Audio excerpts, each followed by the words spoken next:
Color guard. Halt.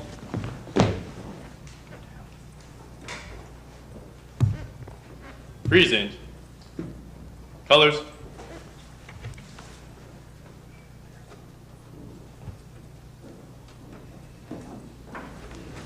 I pledge allegiance to the flag of the United States of America and to the republic for which it stands, one nation, under God, indivisible, with liberty and justice for all.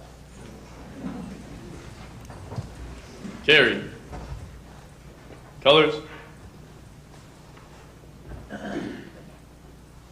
Right turn. March.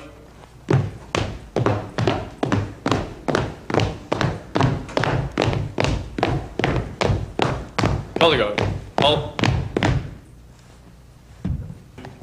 2, 2, 2. Forward.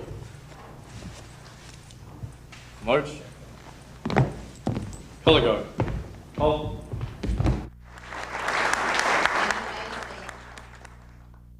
This is wonderful. I tell you what, when John first told me about this idea to have USO style dance, I thought, what a wonderful, wonderful idea. And y'all have totally, beyond my wildest dreams, the number of people that have come out just shows that it's something that's needed, and y'all have truly responded in a very positive way. If I have anything to do about it, we'll have this again, and we'll find a bigger place to have it. But this is wonderful. Thank you all. In the program, Harriet may be doing this later, but there are a lot of folks here that put this together. Harriet, John, and all of them in the brochure. Let's give them all a round of applause.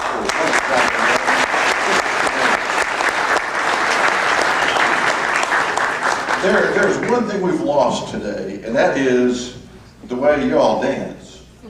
I tell you what, y'all not shy about getting out there at all and dancing. And I could just sit here all afternoon and watch y'all do that. And that's why I'm not going to talk much longer, but we've lost that in our society today. And I hope that as this is on our commission channel and people see it, that some people will get excited and, you know, maybe we'll have some dance lessons or some dance studios that will all of a sudden spring up. But thank you all for coming and taking your Sunday afternoon. It's just a wonderful event. I appreciate y'all participating in it. Thank you. This time it is my great pleasure to introduce to you Dr. Farron Hollinger, who is Superintendent of Baldwin County Public Schools, to bring some words to you.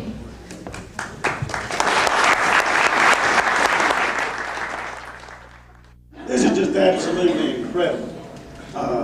Pleased that we have an opportunity to be part of this. I want to tell you this is a very special event to our family. Our father and our father-in-law served in World War II. They're here. Adam Hollinger and Paul Blunt. We know what this greatest generation contributed. And as your superintendent in Baldwin County, I want to tell you I appreciate the job that each of you did to preserve our freedoms. We owe it to you and we thank you for it.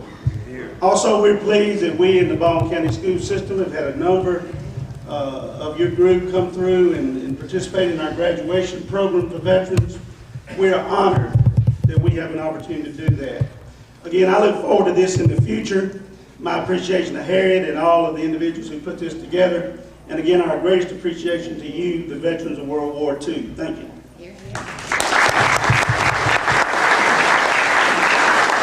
Thank you very much. And if there is anyone who has questions about the diploma program, it is a law in Alabama that if you attended a high school in Alabama and left high school before you graduated, officially graduated, you are entitled to be a recipient and be awarded that diploma today. Any World War II or Korean War veterans who did not earn a diploma due to active military duty, please contact the high school you would have attended or the Office of Communications or Dr. Farron Hollinger's office, and we will put you in touch with people that will help you be sure that you receive that diploma that you so richly deserve. The evening or the afternoon today is indeed reminiscent of the USO dances that were held in Baldwin County. The main USO hall in Baldwin County was in Foley at the building that is currently the Gift Horse Restaurant. But the PZK Hall here in Robertsdale was the home of many Sunday afternoon tea dances or canteen dances where local people came out to support the personnel that were on active duty in Baldwin County at the various locations that were there. The memories that I have heard from so many of you are very precious to us, and we would like to be assured that we have those memories on video. And today is a day that we can find out who out there would participate in a video project under the direction of the Department of Archives and History. And even if you are not a World War II veteran, if you will take one of the cards for a World War II veteran and write on there what your participation was during the war, or something that you would be willing to share on video for future generations, we promise you that that oral history collection will be treasured and will be kept for generations to come and housed at the History and Archives building in Bay Minette. And again, that's on the direction of John Jackson. We are deeply, deeply indebted to not only our World War II veterans, but to all of our veterans. And at this time, we would like to, first of all, thank Bob Jennings and the Classics Band. You are fabulous. You are fabulous. And I do want you to know a little plug for these guys. There is some information over here. Bob lives in Lillian and does do some of the dances around. But as you well know, this event is put on because of a lot of volunteer hours and effort and time. And if you would like to show your appreciation to them, they won't say it, but I will. I made a tip jar for them up here. So if any of you are really enjoying the band and would like to write a request on a dollar bill, or is that right, Bob, or was it a 20? A dollar, you'll take it for this wonderful 1940s music.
We're here with Earl Kellum at Robertsdale during the USO Canteen dance to commemorate and honor World War II veterans here in Baldwin County. And Mr. Kellum's going to tell us a little bit about what this event means to him and means to a lot of his generation. Mr. Kellum?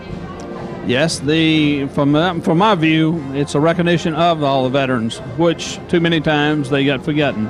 I spent 21 years in the military. A lot of it was overseas. I spent time aboard the USS Northampton, which at that time was the President's command ship, which at that time was secret. And it was an escape route for the President in case of time of war or other means. I also spent time in Spain, Bermuda, Italy, South and Central America. And it's a time that you look back and reflect on that you served your country. And we believe that patriotism needs to be more out there now than ever. I was raised in a little town of Calvert, Alabama, which is in Mobile County. I went into the service shortly after the military during Vietnam era. and was scheduled to go to Vietnam and was diverted to Panama Canal, where I spent the 21 years for the service totally.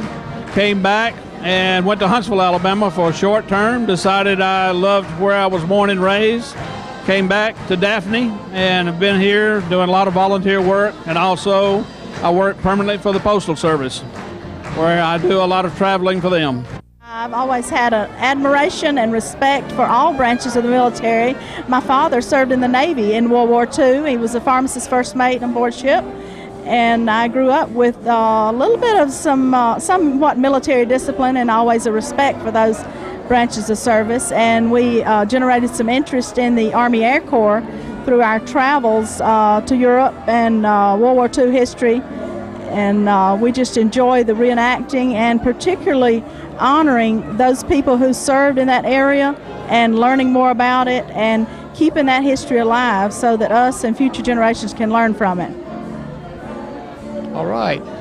We've been doing this reenacting for right at 7 years, and I started with the uncle in the Air Force in World War II. He flew a B-25, a lot of interest from those years. We go around to all the collector shows, and we do parades, and we do a good many things to promote the Army Air Corps from 1941 to 45, and we're just trying to keep it alive and do everything we can, just keep it going. This is our first USO dance here, and so far we enjoy being here. We enjoy the whole area down here. I would have been helping go around get the all the tinfoil I could to put in for the cause. I would have not been wearing these hose. I would have been drawing lines on my legs, because back then we wouldn't have had the hose.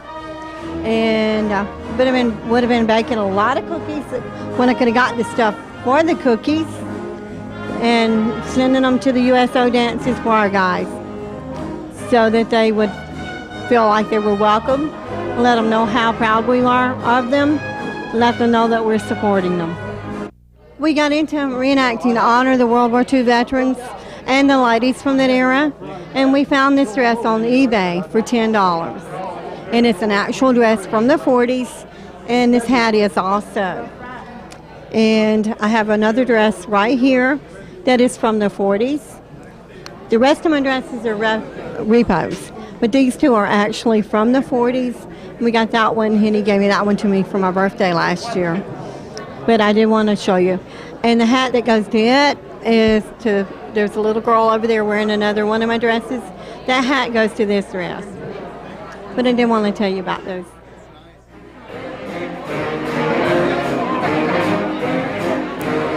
Went to the Navy in 41, stayed there 5 years, wound up in Australia when the war ended. I was in the Pacific the whole time. I was working out of Panama Canal on a cruiser then. Later I went on a submarine tender and went to Australia as a torpedoman. And that's where the war ended, while I was in Australia. Come back, decommissioned the ship, went to Key West, Florida, went on another submarine tender. Moved into Philadelphia, Pennsylvania, and took a discharge. Come home. We got blowed up one time, lost 23 men, buried them at sea, down in the Marquesas Islands. But that's just par of the course. A lot of them lost more than that. But I enjoyed the 5 years I had. We had we went a lot of places. I went to the Straits of Magellan one time, went around Cape Horn one time, went through the Panama Canal, I imagine, half a dozen times. Crossed it on a train, crossed it on a bus, crossed it on a truck, 54 miles one side to the other. And run that Battle of Panama for about 3 years. That was kind of a rat race.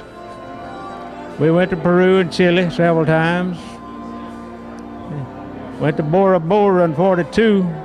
You know, it was just an island with a rock then, but it's a big place now. That was a nice place. It had one of the prettiest bays in the country that we went in. And one time we had Admiral Robert E. Byrd on our ship for 3 months. We made 23 or 24 islands, on a cruise, and that's the trip the ship got blowed up, I believe, if I remember right, it was in '43. And that's about it. It was just day-to-day thing. I was stationed at first at Hunter College in New York, in the Bronx. The Navy we lived in the regular apartment buildings among civilians, and we trained there for 3 weeks. I did. Then I was given orders to the Naval Air Station, Norfolk, Virginia. I wanted to be in radio communication work, helping the planes to land. But they must have needed yeomen, and they made me a yeoman because I had worked for the Corps of Engineers in Mobile. And it was a wonderful experience. The big thing was patriotism. I had 3 brothers in the service, and I went in, and my father practically disowned me for it. But then when I went home, he was just very, very proud and took me down to the Alabama Power Company and introduced me to the people there. And my mother was, we had 8 children. My mother was in the American War Mothers. I have not heard anything about them, but those ladies worked real hard, making pies, cakes, gumbo, lap robes, and anything to help servicemen. They even had a young group come in for Christmas or Thanksgiving one year, and one of the young men was the grandson of John Philip Sousa, the music man. But at Norfolk, you couldn't get married. And of course, you couldn't get pregnant. If you, when they finally let them marry, you had to get out if you married. But anyway, I met a young man through a friend from his hometown, and he was aboard ship. He left the area to go to Weymouth, England, for Normandy and the invasion there. He was gone a year, and he wrote letters to me constantly. And I have 1,000 letters that he wrote, and it shows the history of our family as we progressed from romance to the youngest child. And it was just an experience, you just can't forget an experience like that. I was 2.5 years, and then I had enough points to get out. But they finally let us change stations. And we went down, they sent me down to Algiers, and from Algiers, I arrived in Algiers on VJ Day. And then they sent me to the Federal Building in New Orleans, and I worked in the operations office, and I could tell where my husband's shifts were. They didn't tell secrets in those days.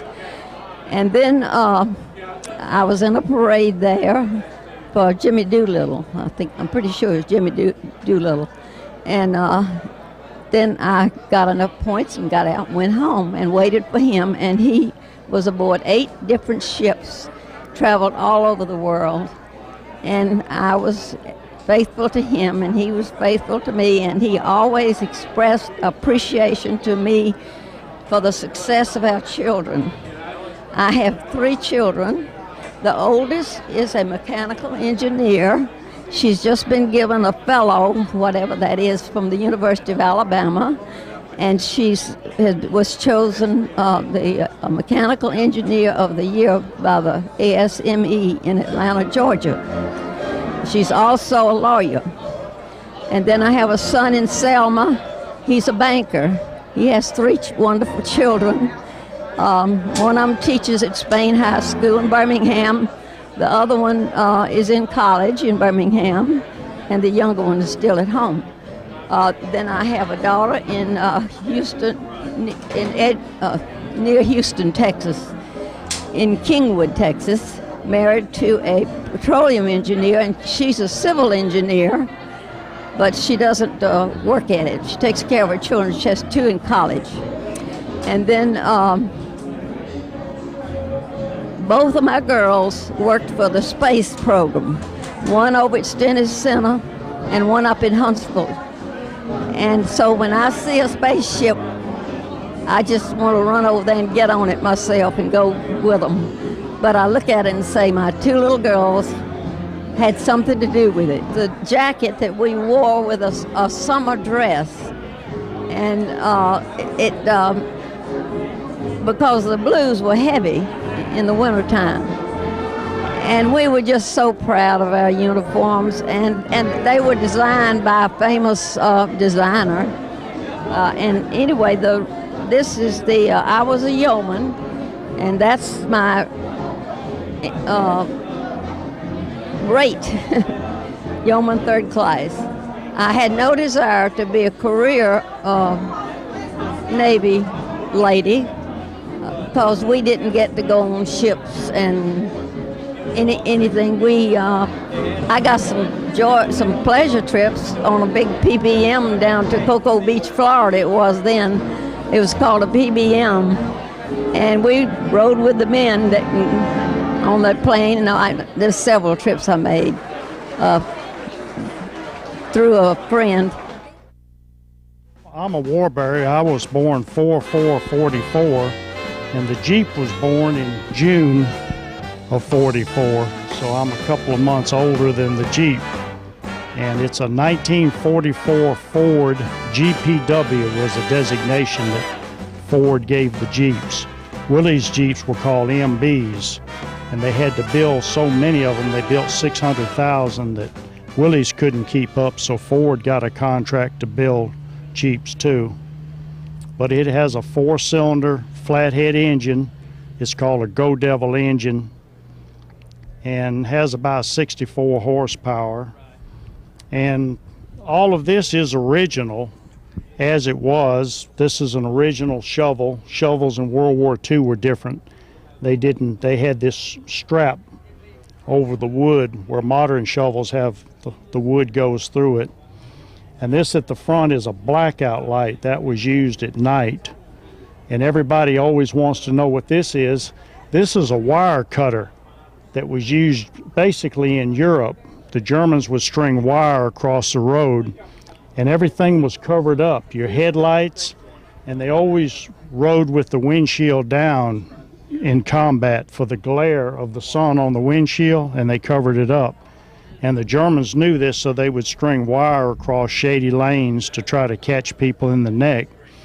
But also signal corps wire could be hanging, from buildings, so that alleviated that part of it. And then there was a shortage of rubber during World War II, so they went to a lot of wood and fiber and felt objects instead of just the regular rubber. We can look at the engine if you want to. I don't know if you can. Yeah, this is the original Ford engine. Ford serial number their engines to the frame, and I was fortunate enough to get one. And then this was a fuel filter and your air bath cleaner for dirt. They had an oil can here on the firewall, and then a grease gun. And here's another example of the rubber shortage where they put metal in between here, and you can see the felt fibers in a lot of places.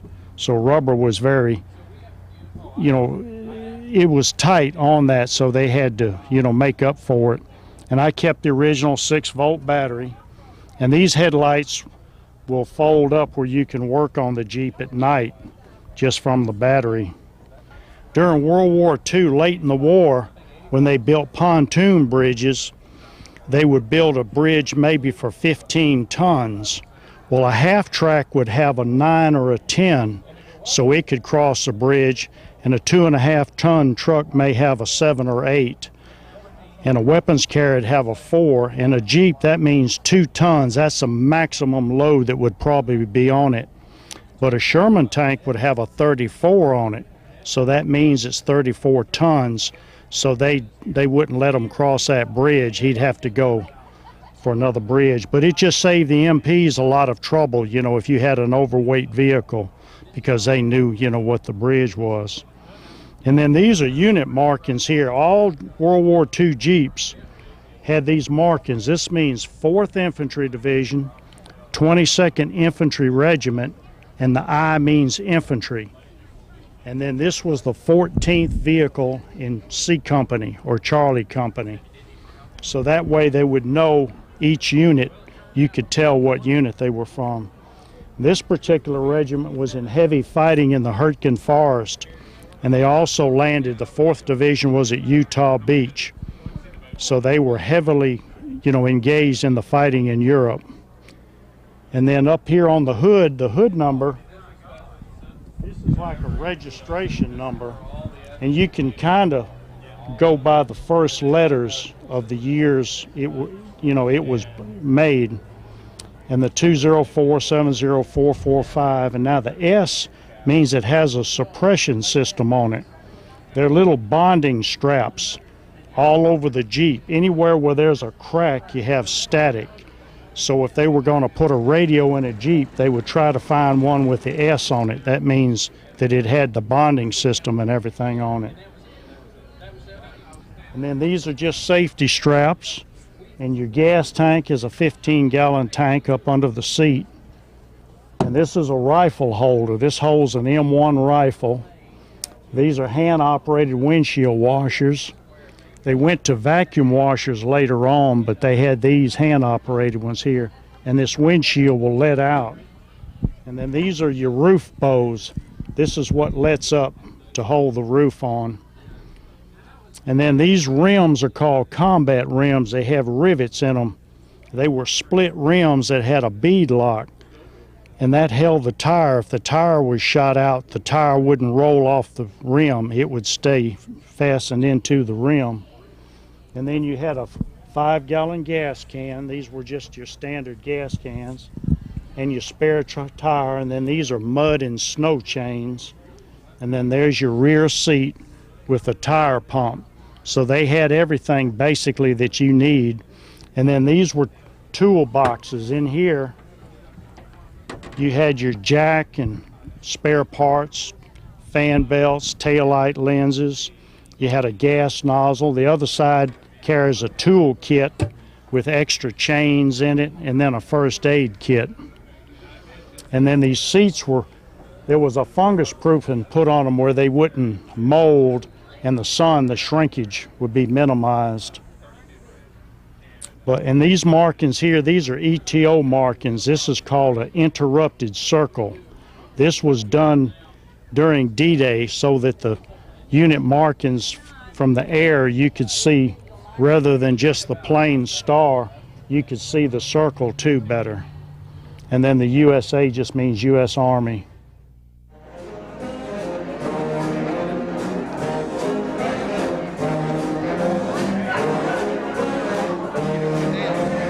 Just the picture that I had made, the only one formal, because that's all I could afford.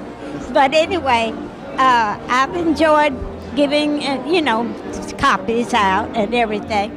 And I think it looks like me, I think. It does. We have a convention every other year.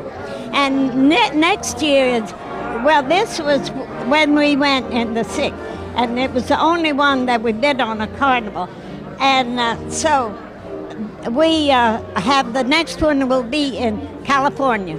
And waves come from all over. Now she's a wave, I'm a wave, and we have and I'm trying to recruit members. We have lost so many. We started out in 1991, and we had a large group. And now we're down to about 15 who can come to meetings once a month. And so I thought maybe if I got word out, we'd love for them to come and be members, then maybe we could get some from Baldwin and Mobile too. I went into Robertsdale to catch a Greyhound bus to Mobile, and looked like all hell that broke loose. It was over in Japan, and we come out of the bus station. Every civilian come at us, but they didn't know what we drank over there. And I ended up later on, then our outfit disbanded and that, and I ended up at Fort Benning, and I kept sergeant's first Monday after payday. We'd meet, and have a few drinks. The next day I'd had the doggonest highest fever. 3 months in a row I kept going into the hospital, and Colonel come through that third time. He says, looked at my paperwork and kept turning it, and then he says, get this man up to the x-rays. And I come back and he said, pick up your stuff, and they moved. I didn't see the name on the door where they put me, quarantine area. 9.5 months later I finally was out, and I'd draw a disability on that. I'd come down with tuberculosis, and they hit me with 120,000 cc's in 4 days. And it ended up curing me as far as I know, and I'm still up and about since then. But to start with, I ended up going to Camp Joseph T. Robinson in Arkansas. We was out in bivouac for 2 weeks in the rain and freezing ground, and we set a new record for a hike back into town, 25 miles in right about 4 hours. And the ground was freezing, our water in our canteens froze up that night. And boy, I mean, it was, but then from that, going over on the Queen Mary, I don't want to go on it again. We hit a storm in North Atlantic in February, and after 4 days, we got out of that storm, and the captain started apologizing. He says, sorry about the rough ride. He says that the Queen Mary will take a 40-degree roll, and we was rolling at 38. And the food was about that deep, inch deep in the mess hall, and we only had 2 meals a day, but we'd go down to the cafeteria and buy whatever we could to survive. And so it was rough, and same way in Germany then. The war was over the day we were pulling out from below Munich near the Austrian border to go to Czechoslovakia to go into that. Well, turned out the war was over then, and so it was up and down deal there for me in about a 1.5 year time period I put in is all. But made sergeant after I got back home. The company I joined, I made the 59th one. We hiked across France and Germany and what have you. We lost 1 man. We lost our captain out of across the country there. So that's something you don't forget, because I come so close to getting killed, I still shake yet today. I had some Germans who had come down off of a hillside going into this town, and our small tank couldn't get under this railroad crossing. I was leaned up, and the guy standing about where he is over there, and a rifle shot went off. Concrete ran down the back of my neck, and I still shake from it. So it's rough, something you don't forget. And the worst part was going out to the main road going on in the town of Wurzburg. I kept seeing shoes over there, but I killed about 1/5. Walked out that way, a woman's shoes were sticking out, and our tank had run across that culvert and squished that down, and it don't leave you.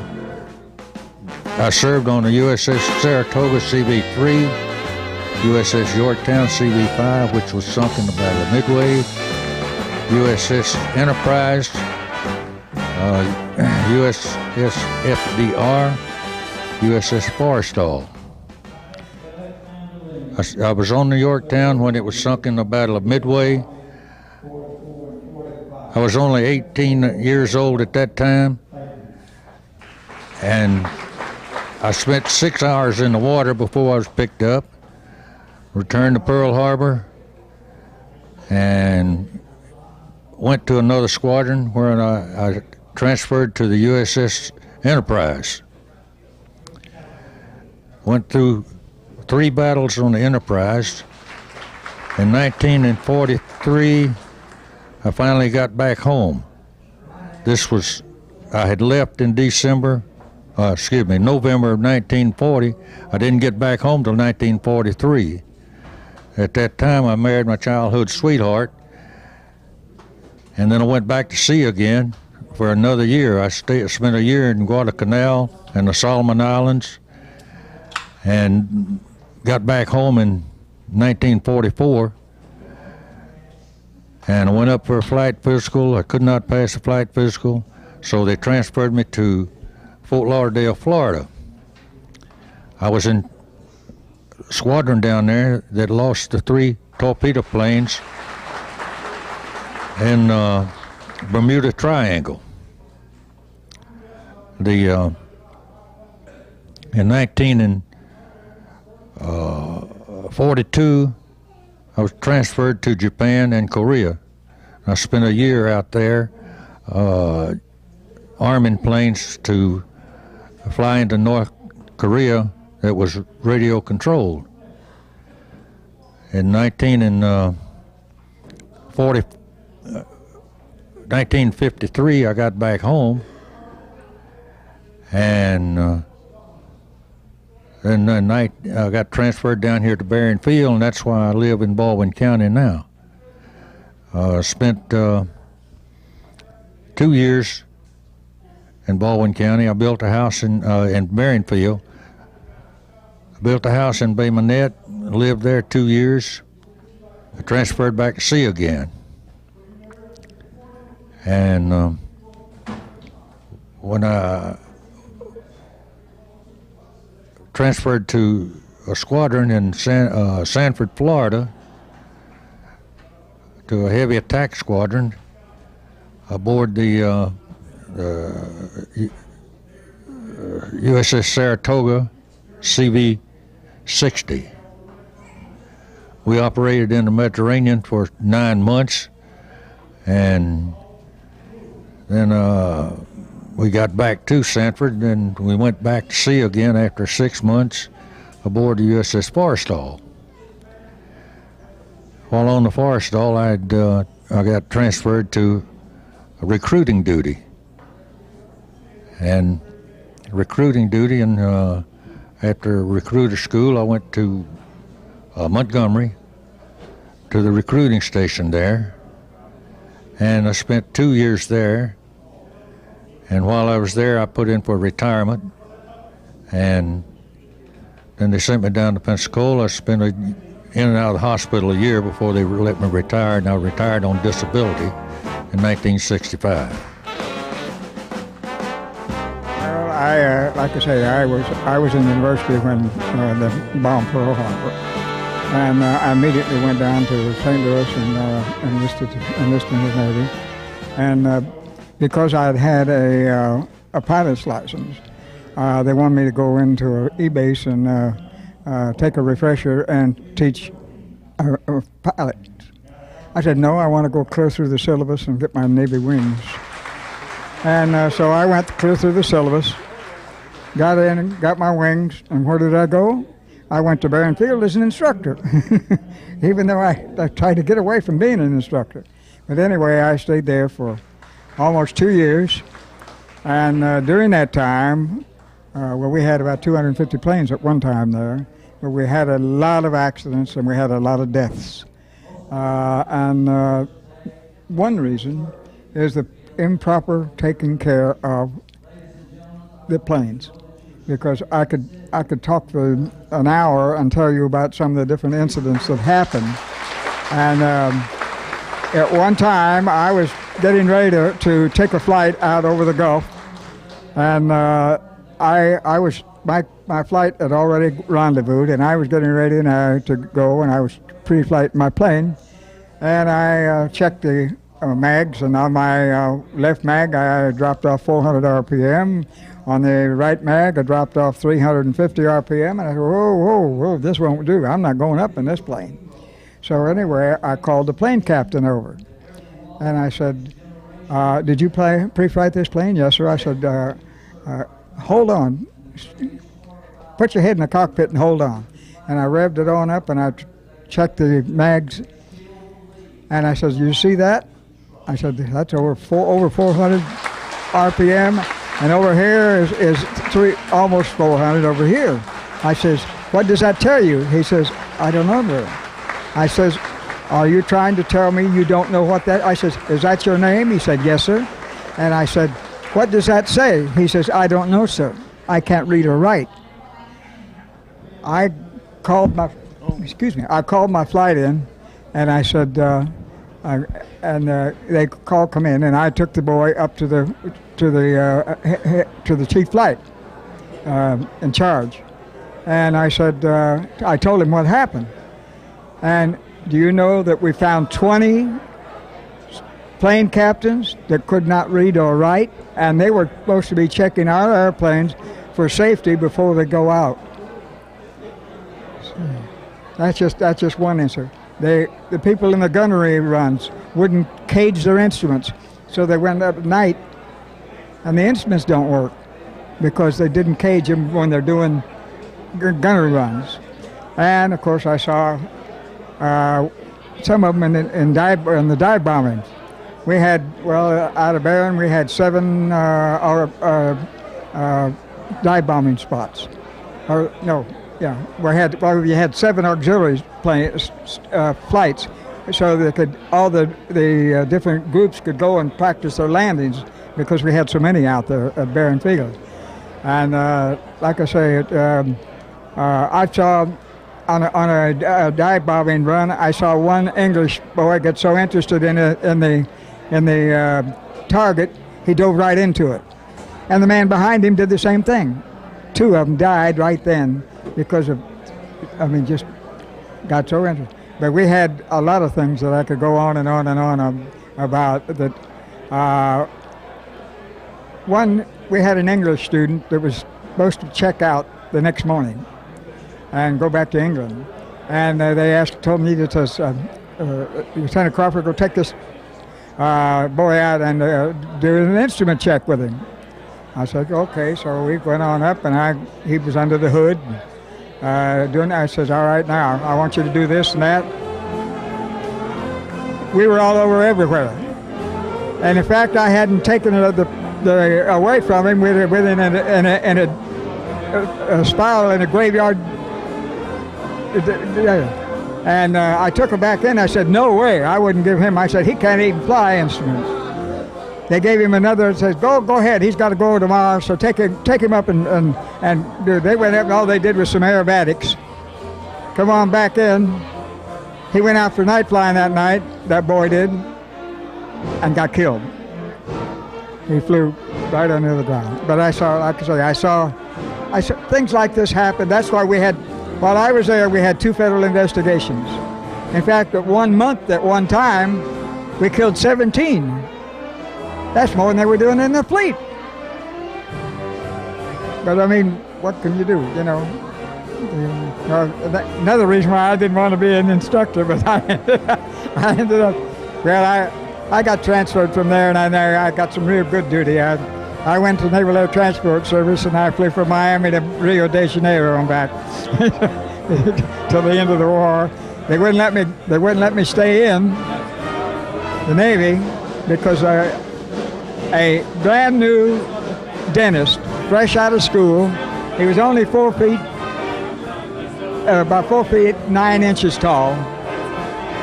He couldn't reach over to look into my mouth, so he got up on a stool. Then he couldn't get high, so he got in the middle of my lap with a hammer and a chisel and broke a molar off, like to tore me up. About the next day, he said, be back in 3 days. I went back in 3 days. He said, you got a lot more bad teeth. I said, no, I haven't. I don't have any more bad teeth. My dentist back home says, no, I haven't. He says, oh, yeah, there's a couple here I really going to get. He said, just a minute. He gave me a shot, put me to sleep, and pulled every bloody tooth in my head.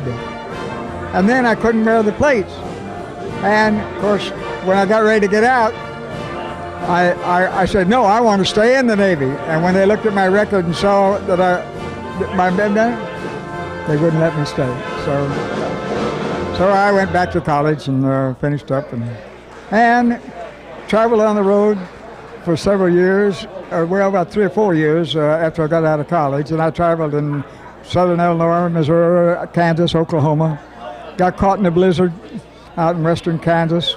That's when the Santa Fe chief that went from Chicago to California, it hit a 22-foot snowdrift, stopped it dead.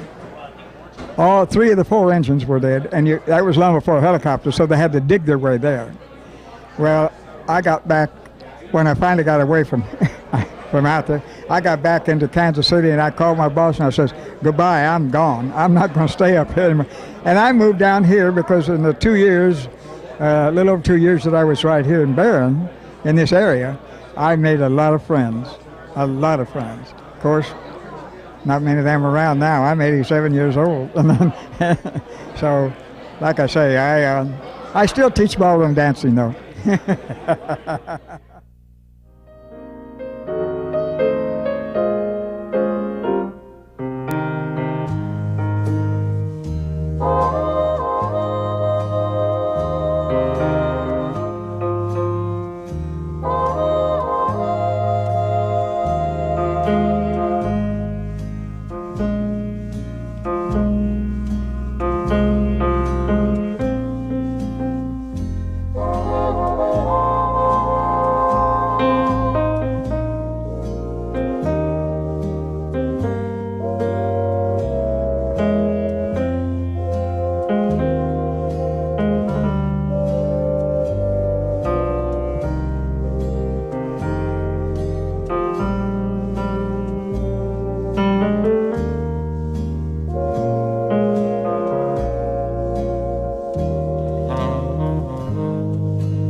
My name is Mitzi Boardman, and I just want to tell my story about the USO. And first I want to say how happy I am to be honoring the World War II veterans and also the USO organization. We met at the USO on my 18th birthday in March 1945. He came there to write, he was also stationed in Mobile, and I lived there, but I was there with some friends. He came to write letters, and I went there to dance with the servicemen. When I saw him, I decided I want to dance with that cute little blonde sailor. And then... Yeah, we dated for almost a month. And that was the only time we'd seen each other till we got married. We only dated for 1 month.